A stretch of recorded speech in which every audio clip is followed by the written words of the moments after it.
kita paham bahwa perilaku seseorang itu sebenarnya dibentuk oleh pemahaman yang dia punya, ya kan? Perilaku seseorang itu dibentuk oleh pemahaman yang dia punya. Pemahaman yang dia punya itu ditentukan warnanya seperti apa oleh informasi-informasi, pengetahuan-pengetahuan, sakofah-sakofah yang dia gunakan untuk menafsiri sesuatu.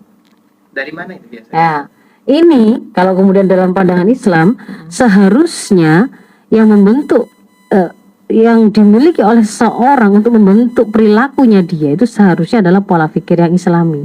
Pola pikir Islam itu adalah ketika dia menjadikan rujukan dalam memandang segala hal itu adalah ujungnya adalah menggunakan standar yang diberikan oleh Islam, begitu loh ya. Tentang halal haramnya, tentang baik buruknya, tentang terpuji tercelanya.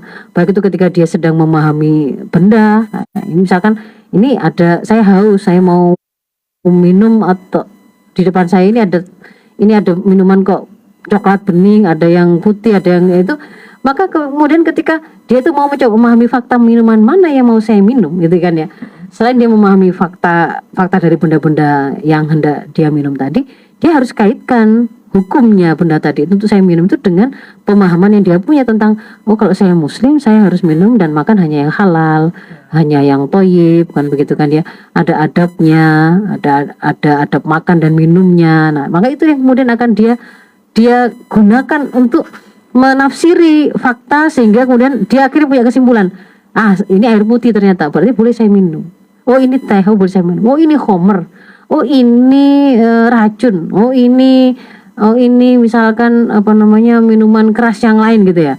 Nah kalau kemudian oh ini sesuatu yang diharamkan dalam Islam, nggak akan saya ambil. Itu kalau dia menafsiri benda. Terus ketika menafsiri perbuatan gitu ya, apakah boleh kemudian saya memukul teman, apakah boleh saya misalkan balas caci mencaci dan seterusnya. Itu semua yang akan membentuk perilakunya itu adalah pemahaman yang dia punya, dan pemahaman itu seperti apa warnanya ditentukan oleh informasi apa yang kemudian dia pakai untuk menafsiri hal tersebut.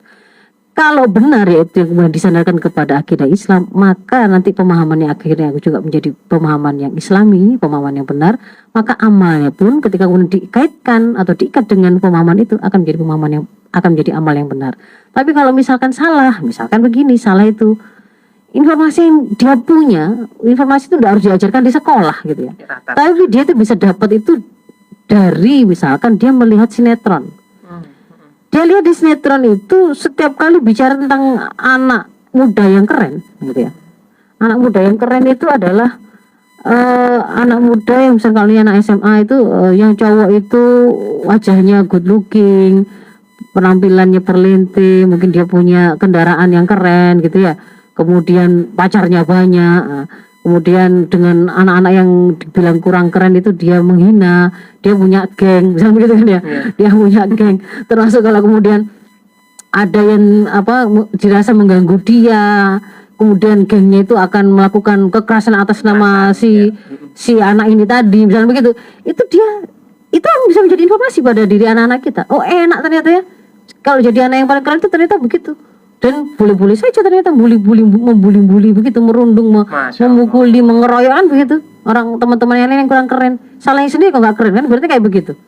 Terus juga dia akan belajar, ternyata pacaran nggak ada masalah, malah keren itu keren gitu loh. Ada titik trek-trekan sampai kemudian kalau perlu marah-marah sama orang tua yang minta dipenuhi, dibelikan motor yang bisa dia predeli untuk trek-trekan, itu juga keren. Nah, itu dia belajar dari mana?